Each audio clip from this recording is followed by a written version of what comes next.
দিয়েছেন আল্লাহর পয়গম্বর মুহাম্মদ সবাই বলেন সাল্লাল্লাহু আলাইহি ওয়াসাল্লাম। তিনি তার উম্মতদেরকে বলে দিয়েছেন, ও আমার উম্মতেরা, যখন তোমাদের মাঝে লাইলাতুল বরাত আসবে বা লাইলাতুল বরাত বা শবে বরাত আসবে, ওই রাত্রি বেলায় তোমরা যদি আল্লাহ রাব্বুল আলামিনের জন্য ইবাদত বন্দেগী করতে পারো, তাহলে আল্লাহ রাসূল তার নিজের জবান দিয়ে ঘোষণা দিয়েছেন, মক্কার ভিতরে একটা গুরুত্ব রয়েছে, একটা জাতি রয়েছে, একটা এলাকা রয়েছে, ওই এলাকার মানুষ সকলেই ছাগল পালে। কি পালে? ছাগলের বড় বড় ছাগলের পালগুলো লালন পালন করে। পয়গম্বর মুহাম্মদ সাল্লাল্লাহু আলাইহি ওয়াসাল্লাম বলেন, ওই কালব নামের গোত্রের মানুষেরা যতগুলো ছাগল পালে, আচ্ছা বলেন তো এই এলাকার মানুষদের ভিতরে একজন কি ছাগল পালে না সবাই পালে? হ্যাঁ, সবাই পালে। পয়গম্বর বলে দিয়েছেন, লাইলাতুল বরাত আল্লাহ রাব্বুল আলামিন এত সংখ্যক মানুষকে মাফ করে দেয়। ওই কালব নামক গোত্রের মানুষেরা যে ছাগলগুলো পালে, ওই সব ছাগলের পশম যে রয়েছে, এই পশমের সমপরিমাণ লোকদেরকে আল্লাহ রাব্বুল আলামিন মাফ করে দেয়। আরো আসতে বলি সুবহানাল্লাহ। ও হাতিবান্দার মুসলমান, আপনাদেরকে যদি আমি একটা ছাগল দিয়ে দেই আর সবাইকে বলি ছাগলের লোমগুলো আপনারা গণনা করেন, গণনা করতে পারবেন? পারবেন না, পারবেন না। একটা ছাগলের লোম আমরা গণনা করতে পারবো না, কিন্তু কালব নামের গোত্রের ভিতরে কত ছাগল আর ছাগল, প্রত্যেকটা ছাগলের পশমের পরিমাণ আল্লাহ রাব্বুল আলামিন মানুষকে মাফ করে দিবেন।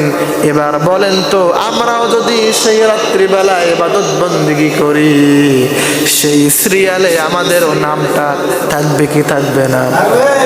সম্মানিত হাজিরিন, আল্লাহর পয়গম্বর মুহাম্মদ সাল্লাল্লাহু আলাইহি ওয়াসাল্লামের বিবি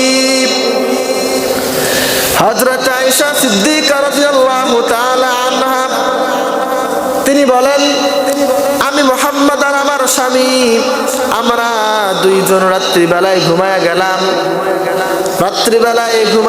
হঠাৎ করে রাত্রিবেলায় জেগে দেখি আমার স্বামী মুহাম্মদ আমার বিছানায় আর নাই। আমি ভয় পেয়ে গেলাম, আমার স্বামী মুহাম্মদ কই? এখানে দুইটা বর্ণনা আছে। পয়গম্বরের স্ত্রী হযরত আয়েশা বলেন, আমি বিশ্ব নবী যখন আমার ঘরে ঘুমাইছিল, আমার বিছানায় ঘুমিয়েছিল, বিশ্ব নবীকে দেখি আমার নবী বিছানার ভিতরে নাই। আমি বিছানা থেকে উঠে দেখি আমার নবী আমার স্বামী তার পাশেই বসে বসে তিনি আল্লাহর কাছে নামাজ পড়তেছেন আর কান্নাকাটি করতেছেন। এটা একটা বর্ণনা। দুই নাম্বার বর্ণনা হচ্ছে, পয়গম্বরের স্ত্রী বলেন, আমি ঘুম থেকে উঠে দেখি আমার স্বামী মুহাম্মদ আমার বিছানায় নাই। আমি ভয় পেয়ে গেলাম, আমার স্বামী মুহাম্মদ কোথায় গেল সাল্লাল্লাহু আলাইহি ওয়াসাল্লাম। বিশ্ব নবীকে খোঁজার জন্য আয়েশা অস্থির হয়ে গেলেন। খুঁজতে খুঁজতে পয়গম্বরকে জান্নাতুল বাকির ভিতরে পেয়ে গেলেন, যেই বাকির ভিতরে অসংখ্য সাহাবায়ে কেরামের কবর রয়েছে। সেখানে বিশ্ব নবী হাত তুলে দোয়া করতে শুরু করলেন।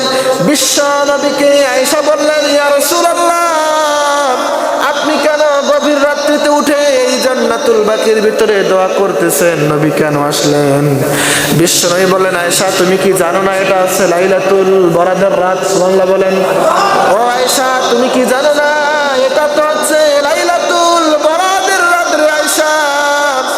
এই রাত্রি বেলায় আমার উম্মতেরা যদি তাদের আত্মীয় স্বজনের কবরের কাছে যায়, কবরের কাছে যে যদি আল্লাহর কাছে মাপ চায়, আল্লাহ রাব্বুল আলামিন ওই কবরের আত্মীয় স্বজনের গুনাহ খাতাগুলো মাফ করে দিবে। এই রাত সামনে 4 তারিখ, কত তারিখ? 4 তারিখ। আসবেন তো ইনশাল্লাহ?